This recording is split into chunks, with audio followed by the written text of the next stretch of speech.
Romanos, capítulo 7.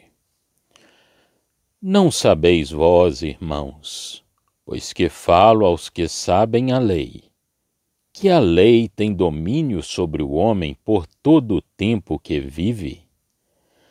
Porque a mulher que está sujeita ao marido, enquanto ele viver, está-lhe ligada pela lei. Mas, morto o marido, está livre da lei do marido. De sorte que, vivendo o marido, será chamada adúltera se for de outro marido. Mas, morto o marido, livre está da lei, e assim não será adúltera se for de outro marido.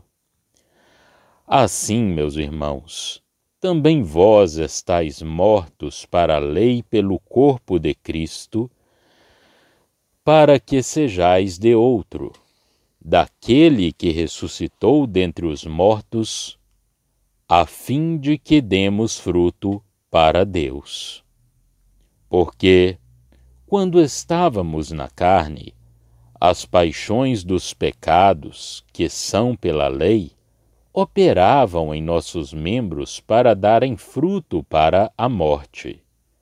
Mas agora temos sido libertados da lei, tendo morrido para aquilo em que estávamos retidos, para que sirvamos em novidade de espírito e não na velhice da letra.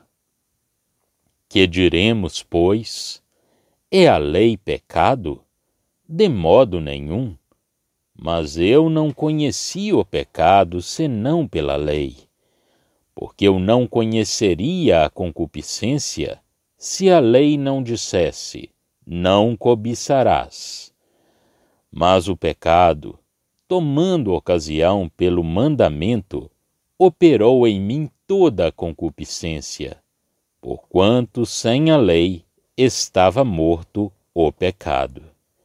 E eu, n'algum tempo, vivia sem lei, mas, vindo o mandamento, reviveu o pecado, e eu morri. E o mandamento que era para a vida, achei eu que me era para a morte.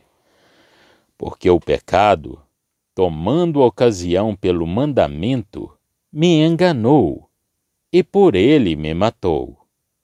E assim, a lei é santa, e o mandamento santo, justo e bom. Logo tornou-se-me o bom em morte, de modo nenhum.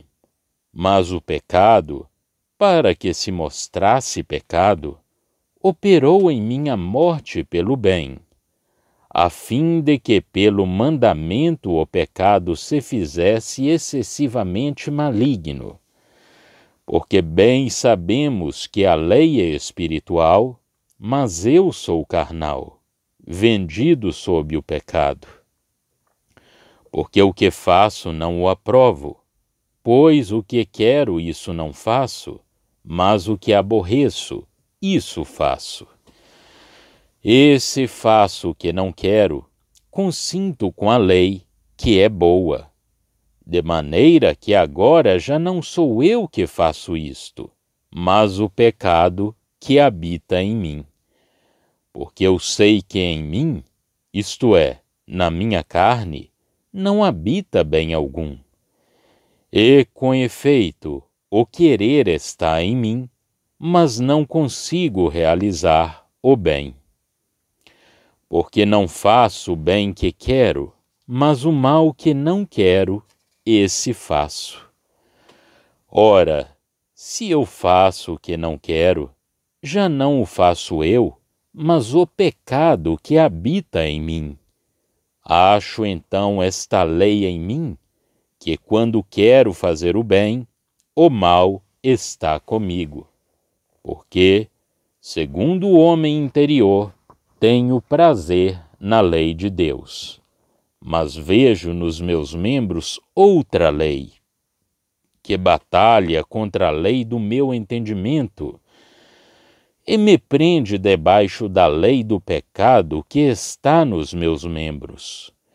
Miserável homem que sou, quem me livrará do corpo desta morte? Dou graças a Deus por Jesus Cristo nosso Senhor. Assim que eu mesmo, com o entendimento, sirvo à lei de Deus, mas com a carne, a lei do pecado.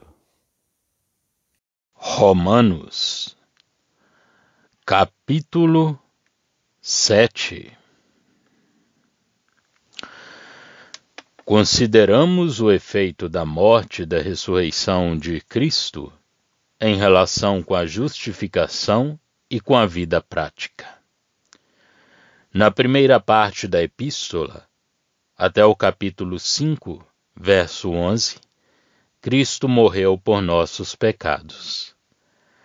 A partir do capítulo 5, verso 12, estando Cristo morto, nós nos consideramos como mortos ao pecado e vivos para Deus por Cristo, nosso Senhor. O nosso estado espiritual sob os dois chefes, Adão e Cristo, foi discutido. Mas resta ainda ao apóstolo um outro ponto a tratar, a saber, o efeito desta doutrina sobre a questão da lei. Que lugar tem a lei em relação com o cristianismo, visto que Cristo ressuscitou, ou, para melhor dizer, visto que o crente tem parte em Cristo como num Cristo que foi morto e que está de novo vivo? Qual é a força desta verdade a respeito da lei? A lei, diz o apóstolo, não tem poder sobre um homem senão durante o tempo em que ele vive. Portanto, quando ele morre, a lei já não tem influência alguma sobre ele. Tal é a nossa posição em face da lei. Estamos mortos e a lei já não pode atingir-nos. Isso enfraquece a sua autoridade? Não, porque nós dizemos que Cristo está morto e, por conseguinte, nós estamos mortos com ele. E a lei não se aplica a um morto. Para fazer realçar o efeito desta verdade, o apóstolo serve-se do exemplo da lei do casamento. A mulher é adúltera se unir com outro homem durante a vida de seu marido. Mas se o marido morrer, ela fica livre. A aplicação desta regra muda a forma da verdade. Uma mulher não pode estar, ao mesmo tempo, sob a autoridade de dois maridos. Um exclui o outro. Do mesmo modo, a lei e Cristo ressuscitado não se associam na autoridade sobre a alma. Todavia, no caso do cristão, não é a lei que perde a sua força, quer dizer, os seus direitos sobre nós, morrendo ela mesma. Somos nós que morremos, e a lei só reina sobre nós enquanto vivermos. O apóstolo começa por mostrar que o laço é destruído pela morte. O marido morre, porém, na aplicação, o apóstolo mostra que a ligação é anulada pelo fato de nós morrermos. Estamos, portanto, mortos para a lei pelo corpo de Cristo, porque nós temos de tratar com um Cristo ressuscitado após a morte, para pertencermos àquele que ressuscitou, a fim de produzirmos fruto para Deus. Não podemos, pois, ser de dois maridos ao mesmo tempo, isto é, ser da lei e ser de Cristo. Além disso, quando estávamos na carne, diz o apóstolo, quando, como homens, cada um de nós era considerado como andando na responsabilidade de um homem, vivendo da vida da natureza, a lei era, para ele, a regra e a medida perfeita dessa responsabilidade. é a representante da autoridade de Deus.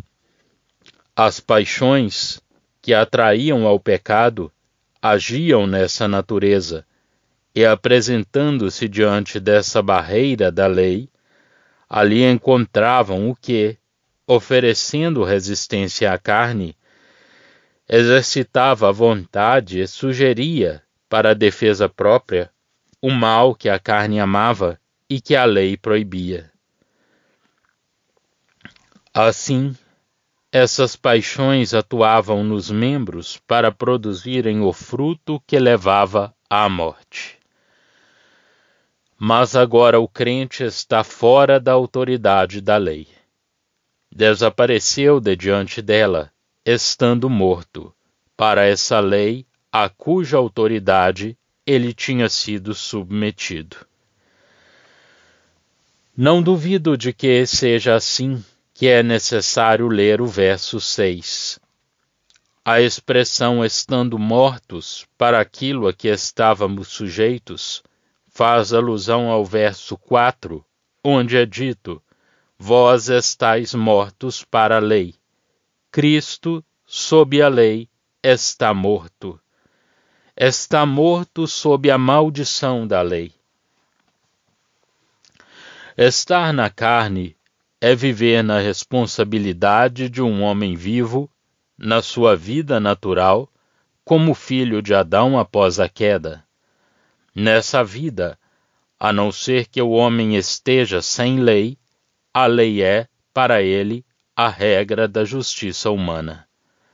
Não é necessário confundir a carne no cristão com o estado descrito por estas palavras: estar na carne. O princípio da antiga vida ainda está no cristão, mas esse princípio não é, de modo nenhum, o da sua relação com Deus. Quando estou na carne, a carne é o princípio da minha relação com Deus. Ora, a vontade da carne, sendo pecadora, não permite que eu agrade a Deus. Se penso procurar a justiça na carne, será na base da lei. Ora, por Cristo, o cristão está morto a todo esse estado de coisas. Não vive da vida que forma a base dessa relação. A sua vida está em Cristo e recebeu o Espírito Santo. A carne já não é o princípio das suas relações com Deus. Nesse pé, ele reconheceu-se perdido. Vimos noutro lugar que o cristão está em Cristo, e em Cristo diante de Deus. O Espírito Santo, como vamos ver, coloca o cristão ali em poder pela fé, sendo Cristo a sua vida. Ora, morrer sob a lei teria sido para nós a condenação, mas Cristo sofreu em nosso lugar essa condenação, e nós estamos livres do velho homem, livre pela morte. O nosso velho homem está crucificado com Cristo, de modo que é a nossa libertação o morrermos para a lei. A lei só nos condenava, mas a sua autoridade termina com a vida daquele que lhe estava sujeito. Desse modo, a lei já não pode atingir aqueles que sob ela tinham estado, porque estão mortos em Cristo. Pertencemos ao novo marido, Cristo ressuscitado, para servirmos em novidade de espírito, segundo a boa vontade da graça na nossa nova vida, e como o apóstolo explicará noutro lugar, pelo Espírito Santo, e não na caducidade da letra, sob a caducidade da letra. O apóstolo não diz aqui pelo Espírito, porque ainda não falou do dom do Espírito Santo em virtude da obra de Cristo. Fala apenas da maneira de atuar, do caráter do serviço prestado, em novidade de espírito. Tal é a doutrina. Agora, Quanto às conclusões que daí podemos tirar, é a lei pecado, pois somos subtraídos à sua autoridade? De modo nenhum. Porém, a lei dá o conhecimento do pecado e imputa-o. O apóstolo diz que não teria compreendido que o único impulso da sua natureza era pecado, se a lei não tivesse dito, não cobiçarás. Mas o mandamento dá uma ocasião ao pecado para atacar a alma, e o pecado, esse princípio mau da nossa natureza, empregando o mandamento para provocar a alma, tem produzido todas as espécies de cobiças, porque o pecado encontrava na própria proibição a ocasião de sugerir essa cobiça, agindo ao mesmo tempo sobre a vontade de modo a provocar a sua resistência à proibição.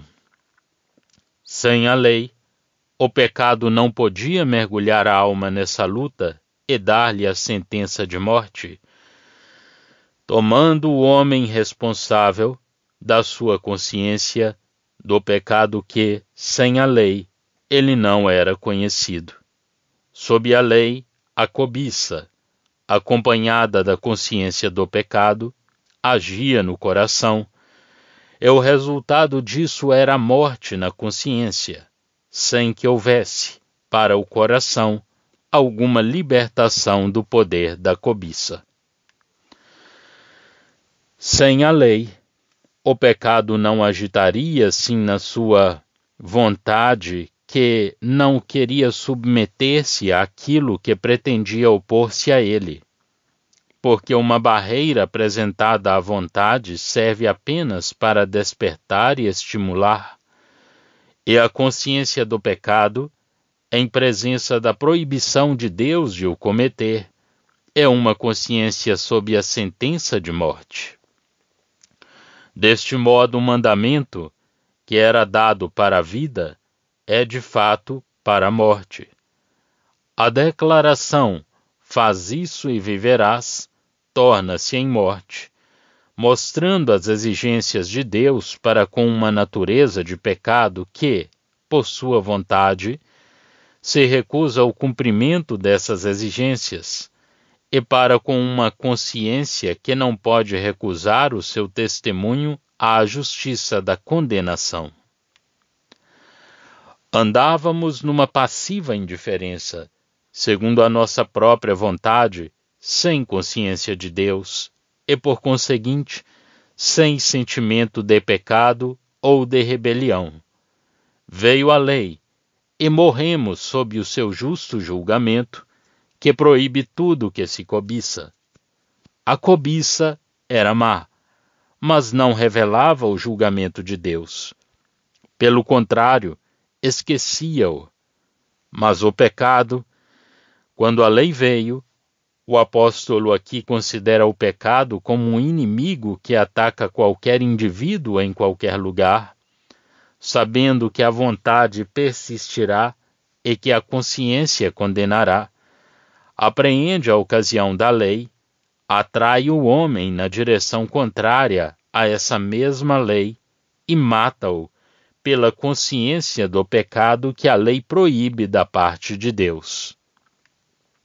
Vem a morte, como julgamento da parte de Deus, sendo para o homem o resultado da aplicação dessa mesma lei que lhe promete a vida. Portanto, a lei é boa e santa, visto que proíbe o pecado, mas proíbe, condenando o pecador. Sendo assim, é, pois, o que é bom que traz a morte? Não, mas o pecado, a fim de aparecer na sua verdadeira luz, emprega o que era bom para dar a morte à alma, e assim, pelo mandamento, ele torna-se excessivamente pecador. O pecado e a morte são correlativos. A lei é introduzida para fazer realçar, por ofensas, o que é de ambos, do pecado e da morte. A primeira questão do apóstolo é esta: a lei é pecado, visto que o resultado da sua intervenção é a morte para o homem? De modo nenhum é assim. Mas a lei faz conhecer o pecado, e por esse julgamento, sendo o homem pecador, ela coloca a alma sob a morte. A segunda questão posta por Paulo é esta: a lei, sendo boa em si mesma, tornou-se em morte para mim? Não, mas o pecado, para que se mostrasse em toda a sua enormidade, deu-me a morte, servindo-se da lei como meio de a aplicar à minha consciência. O pecado encontrava no estado espiritual do homem a ocasião de transformar essa boa coisa em morte para ele. Note-se, porém, que em tudo isto, repito, o pecado é personificado e apresentado como alguém que quer matar a alma. Eis, pois, visto que o pecado existe no homem, qual é o efeito da lei desse primeiro marido? Para realçar mais ainda esse resultado, o apóstolo apresenta-nos com grande cópia de pormenores a experiência de uma alma sob a lei. Note-se que o tema tratado aqui não é o fato de haver um combate entre duas naturezas, mas o efeito que produz a lei sobre a alma, supondo que a vontade é renovada, que a lei obtenha a aprovação da consciência. E qual é o objeto das afeições do coração, de um coração que sofre o que é a espiritualidade da lei? O que está descrito nesta parte do capítulo não é nem o conhecimento da graça, nem o conhecimento de Cristo Salvador, mas o conhecimento do Espírito Santo. O ponto capital que o apóstolo tem em vista aqui não é a condenação, embora a lei deixe a alma bem sob o peso do julgamento, mas sim a falta total de força para cumprir a lei, para que ela não nos condene. Há também combate quando o Espírito Santo habita em nós. É o que nos mostra o capítulo 5 da Epístola aos Gálatas. A carne cobiça contra o Espírito, etc. Mas então nós não estamos sob a lei. É o que o apóstolo acrescenta: se sois guiados pelo Espírito, não estais debaixo da lei. Neste capítulo, pelo contrário, o homem de que aqui se trata está sob a lei. Tudo aqui fala em harmonia com a lei. A lei é espiritual. Nós aprovamos a lei. Nós temos prazer na lei. Nem Cristo, nem o Espírito Santo são mencionados, enquanto não aparece a questão da libertação. A lei é espiritual, mas eu, como homem, sou carnal, escravo do pecado. Qualquer que pudesse ser o julgamento do meu eu interior, porque eu não reconheço o que faço. O que quero, não o faço. O que detesto, eu o pratico. Amando assim, e assim odiando, eu aprovo a lei e reconheço que ela é boa. Não sou eu quem peca, quanto à intenção moral da vontade, porque eu não quero o mal que pratico. Pelo contrário, detesto-o. É, portanto, o pecado que permanece em mim que faz esse mal, porque, efetivamente, em mim, quer dizer, na minha carne, no homem natural, no seu todo, tal como ele é, não existe bem algum. A própria vontade, estando lá para o fazer, não encontra um meio de o realizar. falta-me em absoluto a força para tal empreendimento. Tendo dado esta explicação, o apóstolo põe, no verso 20, ênfase sobre o eu e o mim. Se eu faço o que não quero, já não sou eu quem o faz, mas o pecado que habita em mim. Imagino, pois, esta lei para mim, que quero praticar o bem, que o mal está comigo, porque quanto ao homem interior, tenho prazer na lei de Deus, mas há um outro princípio constante em mim que faz guerra à lei do meu espírito e que me faz prisioneiro da lei do pecado, que está nos meus membros. De modo que, por muito bons que sejam os meus desejos, e outra coisa eles não são, sou eu próprio um homem desventurado. Sendo, pois, homem, como sou, outra coisa não posso ser além de um miserável. Mas o fato de ter chegado ao conhecimento desta verdade é já um grande peso. O mal assinalado nos versos que estudamos é o mal que está na nossa natureza e a falta de força para dele nos desembaraçarmos. O perdão dos pecados foi já tratado com cuidado. Aqui, o que caracteriza a alma é a atividade presente do pecado, de que ela não pode desembaraçar-se. Este sentimento é muitas vezes mais penoso que o dos pecados passados, e que, como todo crente pode compreender, foram tirados pelo sangue de Cristo. Aqui, nós lemos a consciência de que o pecado está ainda em nós, embora nós o odiemos, e a questão da libertação mistura-se com a nossa experiência, enquanto não tivermos apreendido o que nos é ensinado nesta parte desta epístola, quer dizer, julgarmos o velho homem, não como sendo nós mesmos, mas como sendo o pecado em nós, e considerarmos-nos como mortos. Cristo, pelo qual nós vivemos agora, estando morto e sendo sacrifício pelo pecado, é impossível a nossa condenação, pois o pecado está condenado e nós estamos dele libertos pela lei do Espírito de vida em Cristo Jesus. Isto não é o perdão, mas a libertação, porque o pecado na carne foi condenado sobre a cruz. Sob o ensinamento da graça divina, o homem renovado tem aprendido 3 coisas. Primeiro, descobriu que nele, isto é, na sua carne, não existe nenhum bem. Segundo, aprendeu a distinguir entre ele próprio, que quer o bem, e o pecado, que habita nele.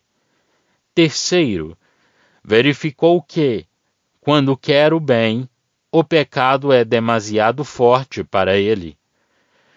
Tendo apreendido assim o conhecimento de si próprio, não procura melhorar-se na carne, mas procura libertação e tem-na em Cristo.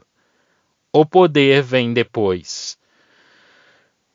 O homem renovado chega assim à descoberta e à confissão que não tem nenhuma força em si mesmo, mas que tem recurso num outro, fora dele.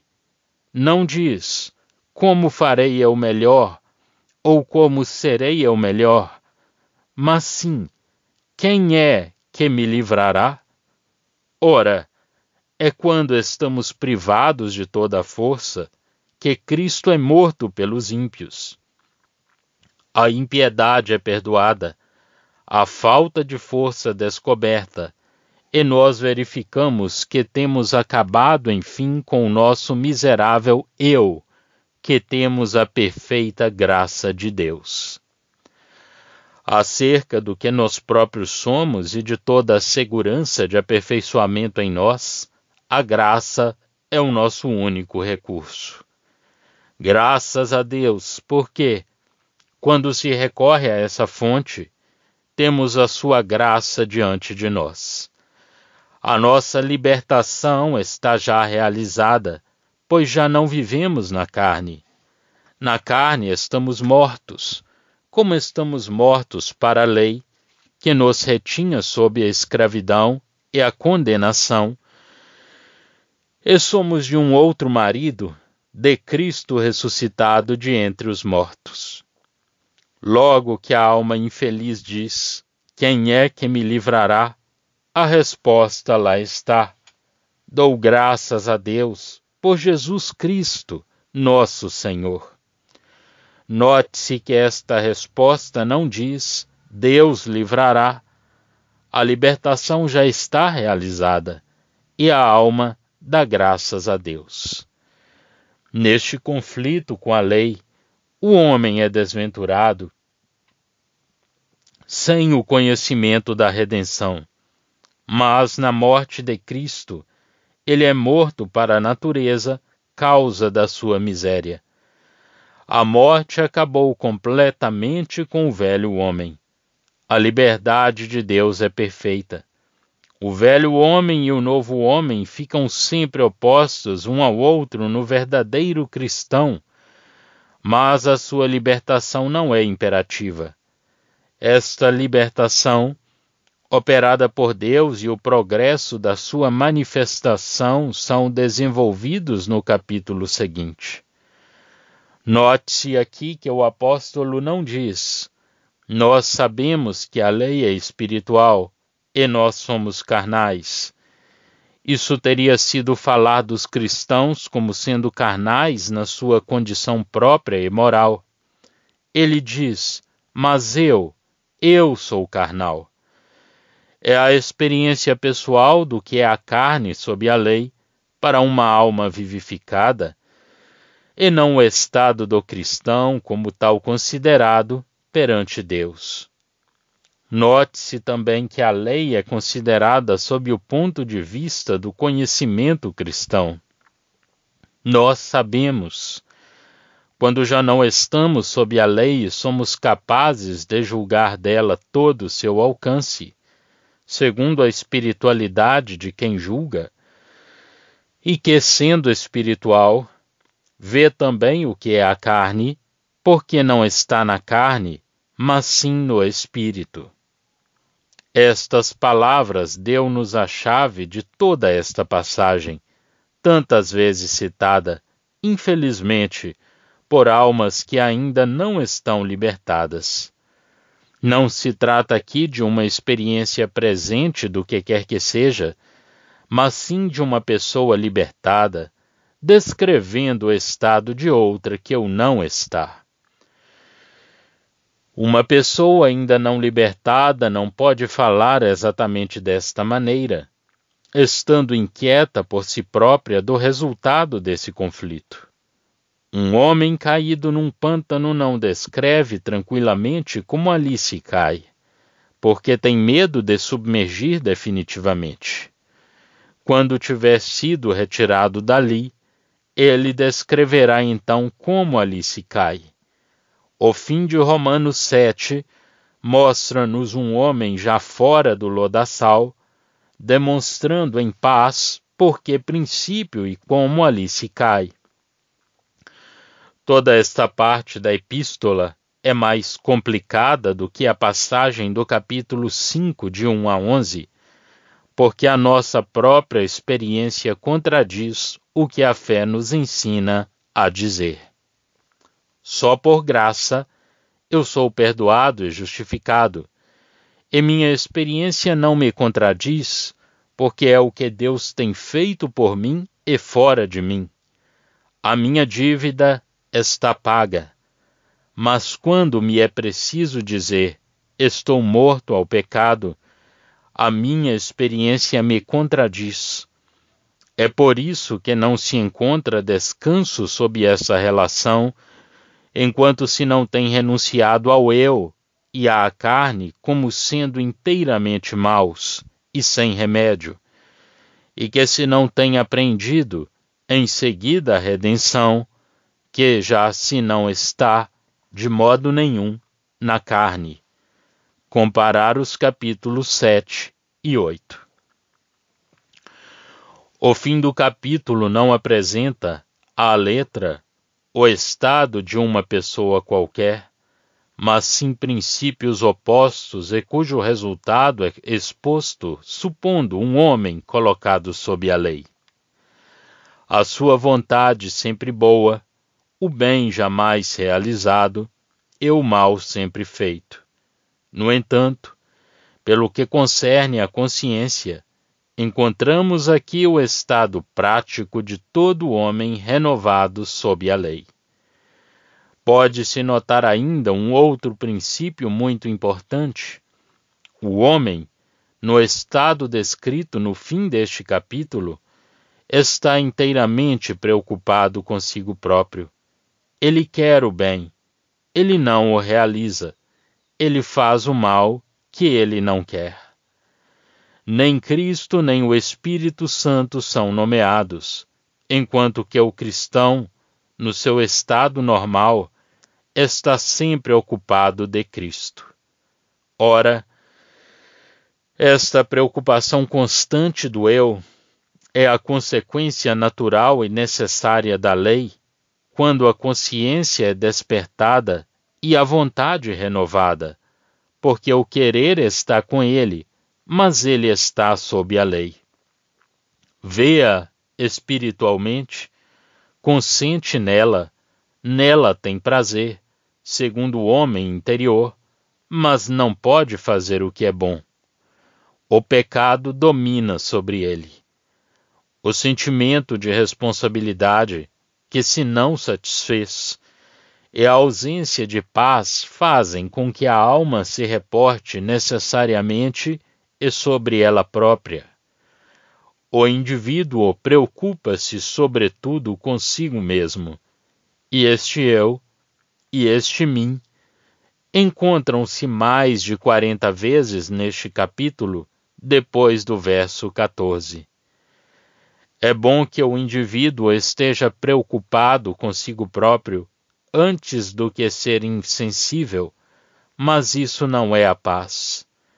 A paz encontra-se em algum lugar, e eis como a podemos encontrar. Quando reduzidos à consciência da nossa incapacidade de fazermos o bem para Deus, achamos enfim que Deus fez por nós todo o bem de que temos necessidade. É então que temos não só o perdão, mas também a libertação. Estamos em Cristo e já de modo nenhum na carne. A luta continua ainda e a oposição das duas naturezas está sempre lá, mas nós damos graças a Deus por Jesus Cristo, nosso Senhor. O último verso do capítulo 7 fala de uma maneira abstrata do pensamento e do caráter dessas duas naturezas opostas. A uma pertence o desejo e a resolução de coração no homem renovado. À outra, o fato da presença da carne. A primeira natureza é eu mesmo, a segunda é a minha carne. Assim, o eu mesmo é o na verdade, simplesmente não é considerado nem como estando sob a lei, nem como não estando. Note-se que a libertação não é encontrada quando a plena convicção da sua incapacidade e da sua falta de força, do mesmo modo que dos seus pecados, é encontrada também. E é muito mais difícil chegar a esta convicção de incapacidade do que a de que se tem pecado. Ora, o pecado da nossa natureza, com a sua perversidade sem remédio e a sua resistência ao bem, a lei do pecado nos nossos membros não é conhecido na sua gravidade legal, senão pela experiência da inutilidade dos nossos esforços para fazermos o bem. Sob a lei, a inutilidade desses esforços atormenta a consciência, deixa-a sob a servidão e produz o sentimento da impossibilidade de chegar até Deus. Sob a graça, os esforços não são inúteis, e a natureza má mostra-se aos nossos olhos em toda a sua indignidade, seja na comunhão com Deus, seja por quedas, se negligenciarmos esta comunicação. Mas aqui, no capítulo 7, a experiência do pecado da natureza é apresentada como adquirida sob a lei para que o homem se conheça por esse meio. Conheça o que ele é quanto à sua carne e saiba que, de fato, nada pode conseguir dos seus próprios esforços perante Deus. Convém recordar que esta experiência da alma sob a lei é introduzida ao jeito de parênteses para mostrar o estado de pecado ao qual a graça se aplica e o efeito da lei. O tema tratado pelo apóstolo consiste em que o crente, tendo parte na morte, está morto, mas está vivo por um Cristo ressuscitado.